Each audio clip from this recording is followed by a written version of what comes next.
Iranian president says country is in total war with the U.S., Israel, and Europe. He has made a striking and controversial statement, declaring that the country is now what he calls a total war with the United States, Israel, and European nations.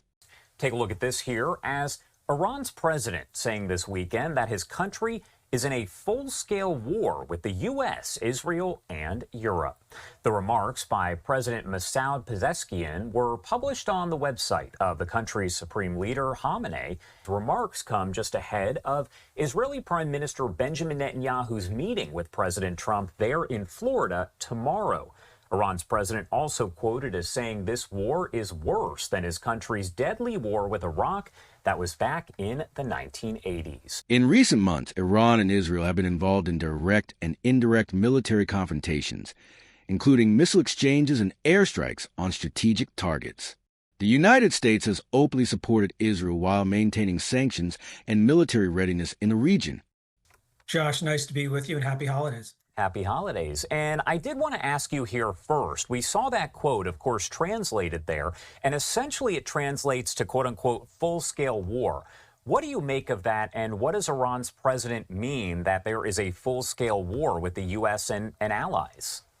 So, Josh, really interesting set of developments with the statement by the Iranian president. And if the translation is accurate, and if the term or the phrase really is full-scale war, clearly Iran is not mobilized for that, at least not yet, in terms of going on some kind of offensive campaign against its neighbors in the region, or even Israel a little further afield. And certainly Iran cannot touch the United States directly from a quote unquote war perspective. So why make this kind of aggressive and bold comment now?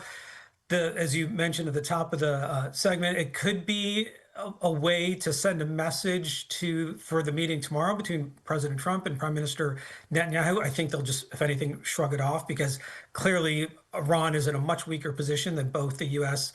and Israel. But the fact that the statement was published on the Supreme Leader's website, I find that to be pretty fascinating, because in recent or in other times in modern history, when you had an Iranian president and the Supreme Leader, whether Ayatollah Khomeini or Khamenei, sometimes there had been daylight between those statements from the president and the Supreme Leader in terms of Iran's foreign policy, and it's always been directed by the Supreme Leader. So the fact you have this really bold and aggressive statement by the president posted on the Supreme Leader's website tells me that they're in lockstep, at least in terms of the messaging, but I'm not sure there's an actual realistic or operational threat, at least right now.